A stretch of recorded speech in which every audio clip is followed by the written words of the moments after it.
I waited by the door for years. The post stopped coming. The city fell. The house rotted. But I still listened for the hinge. For the letter that never came. Maybe they forgot me. Or maybe I forgot them first. Who was I waiting for?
Remember, once you have finished with your vampire, they'll have 3 skills, 3 resources, a mark, at least 3 mortals, 1 immortal, and 1 experience in each of their 5 memories.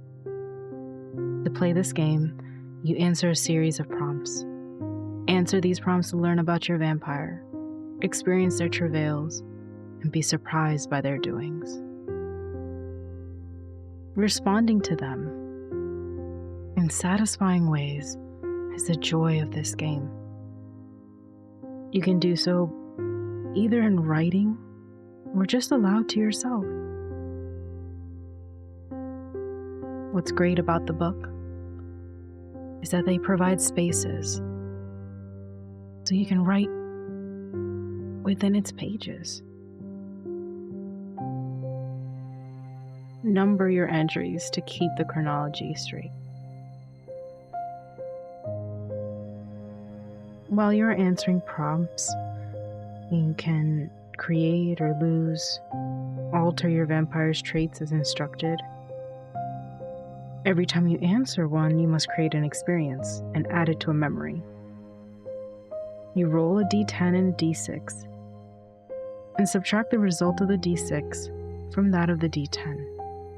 If the result is a positive number, move forward that many prompts. If it is a negative number, move backwards instead. A 0 means you encounter the same prompt a second time.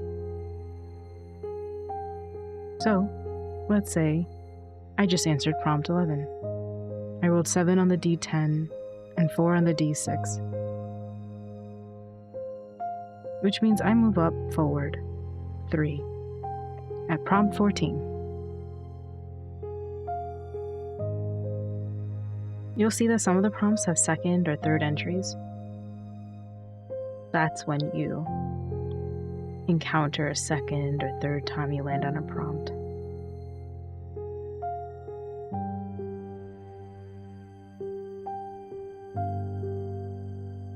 If you are instructed to check a skill, but have no unchecked skills available, you lose a resource instead. Likewise, if you cannot lose a resource when instructed to do so, you check a skill. When either of these substitutions occur, it indicates that things have gone very badly for your vampire. Narrate the worst possible outcome. Only skills and resources may be substituted for each other. You may not choose to lose characters, memories, or marks in place of a skill or a resource. If you must lose a skill or resource, and you find that you have none, then your game is over. Narrate your vampire's demise. The game is dead, and so are you. But for our Ada, it's only begun. Not every prompt needs to be important. You do not need to explain every decision you make while answering a prompt. You can let some of it wait until later. Let the game bring back what matters. This game is for you to be uncomfortable. Your protagonist is a vampire. Even if you try to keep them decent and humane, terrible and delicious things are going to happen. You're going to have moments of discomfort as these prompts combine with constrained resources to result in your vampire murdering loved ones and performing strange deeds. This is the strength of the game, so let darkness fall where it may. Prompts are opportunities to learn about the history and the real world. That's why it's important to have a year to start with. You can turn to Wikipedia and read about the different types of history if you need to. The game will wait.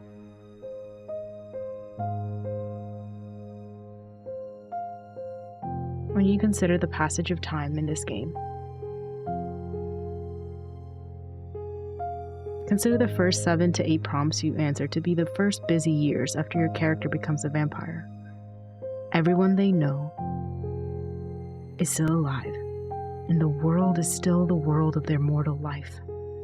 By contrast, their final experiences might take place in the early 21st century. Don't fret about specific years, but watch out for obvious breaks in the timeline. Take the opportunity to jump forward a few decades ahead. However, if you reach a game-ending prompt and it's only the 15th century, that's fine too. Using a D10 and a D6, we find our final roll. Prompt 5. Are we ready?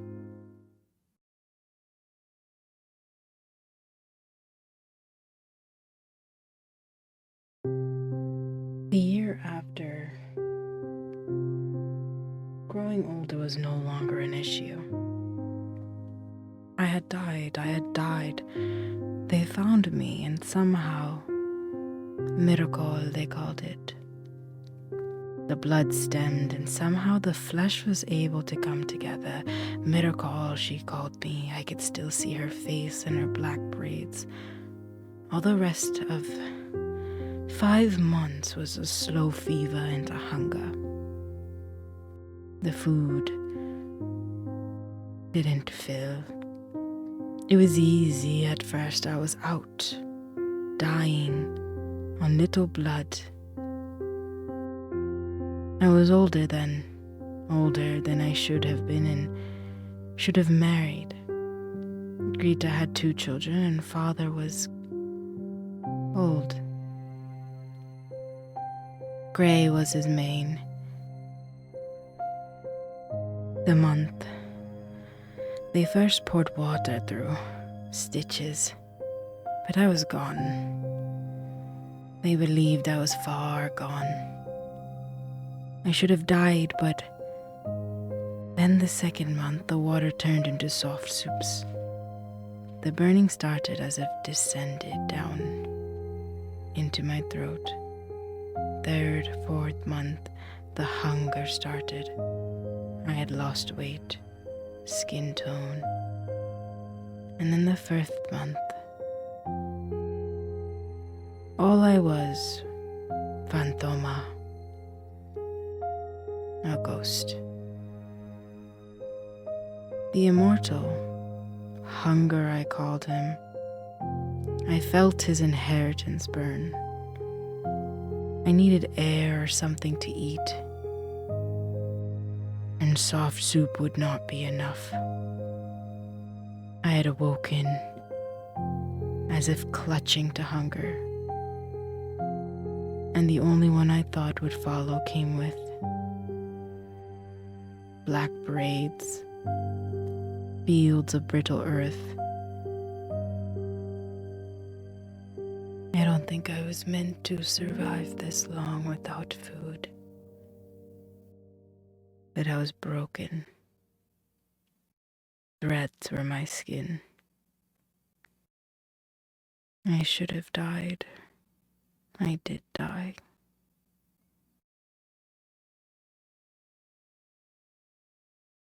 I felt the scent in the air, like a hungry dog. Smelled of an iron gate under rain. The snow had muddied it, and I ran. I knew I was followed, but I was filled with anticipation. I wanted to drink. The first thing I found dashing away a coyote was a dead rabbit, bright red on white fur. I didn't care. I was on my hands and knees as I ripped through its flesh. Its warmth was new. Will I ever feel warmth like this again? It fed me. Hunger's child I am, and I am complete again. Red, all I saw were jewel beads of red, and I hungered. It wasn't enough. I could smell her, the pumping in her throat. Greta. I felt a rush of air, and then I turned. Large fangs protruded.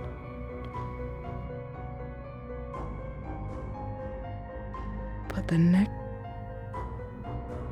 Wait. I remember. The neck it found was thick, lined, and yellowing. The hair was in white curls and wrinkles under baggy eyes. You, he called out. Father. My hunger was filled that day. After feeding, I ran. I ran to the barn first, but it didn't matter. The way he died, the way I fed. I was no longer a gentle butcher. I fled into the woods, into the farm fields, hidden here where no one walked for years. I was safe here. A decrepit old house and a fireplace of stones. I didn't desire heat. It held me in and kept me alive. Enough to walk close to see Greta and my siblings. And then my father's grave. I would catch her staring off into the woods. When the older ones believed the great beast may have kept me alive, she would stare, and I would return her gaze, but never to actually meet. I hid from her.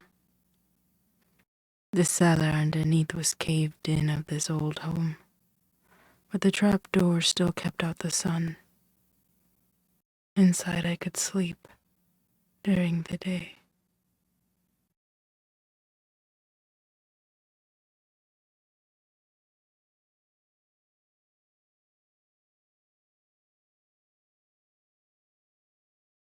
The second time I slept for too long. I smelled the air and the hunger returned. But this was at twilight, and I crept out the hole like a dog. But they smelled different. Their clothes were the exact same as my hunger, my immortal father. But it was a twin. Hello, little one. He called out for me. He held back a tied-up man from the village, or two over, could not recognize him. I aimed my father's dagger, but he was strong. and I was hungry. I lost it in the snow, and he had grabbed it as he tossed that man towards me. My hunger broke. And those fangs, and I ripped that man's throat apart to feed. I am a vicious dog. Hungry and aggressive. For then, the twin knew me. The twin immortal.